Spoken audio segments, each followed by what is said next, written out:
नमस्ते आई बाबा.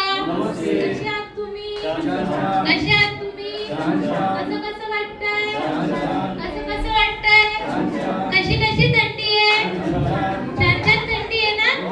ठीक आहे. बघा आपल्याकडे ह्या आई खूप दिवसापासून थेरपीला येतात. आपण त्यांचा अनुभव विचारूया. त्यांना किती टक्के फरक पडलाय, त्यांना काय आजार आहे, आपण त्यांचा थोडक्यात अनुभव घेऊया. नमस्ते आई. कशा आहात तुम्ही? छान छान कसं कसं वाटतंय? छान छान. आई बसलेल्या आई बाबांना तुमचं नाव सांगा. सविता रवींद्र महाजन. आईचं नाव आहे सविता.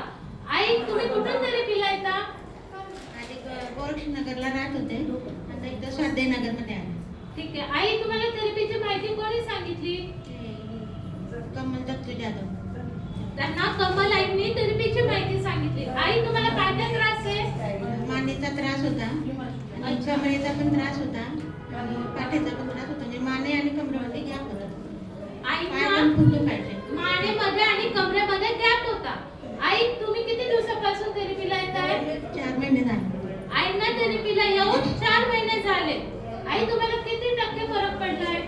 मला 60-70% फरक पडलाय. आईंना 60-70% फरक पडलाय. आई तुम्ही रोज थेरपीला येता? हो, रोज येते. बीपी पण होता मला, आता बीपीची गोळी पण बंद झाली. आईंची बीपीची गोळी सुद्धा बंद झालेली आहे. बघा आईंना किती टक्के फरक आहे आई? 70%. आईंना 70% फरक पडला. तर का? तर ते रोज रेग्युलर थेरपीला येत आहे आणि त्यांना कमल आईंनी माहिती दिली म्हणून त्यांचा आजार सुद्धा काय झालाय? बरा झालेला आहे. आई तुम्ही बसलेल्या आई बाबांना काय सांगू इच्छिता? थेरपी रोज घ्यायला पाहिजे. आराम पूर्ण होतो. हळूहळू आराम पडतो, पण पडतो, लगेच नाही पडत.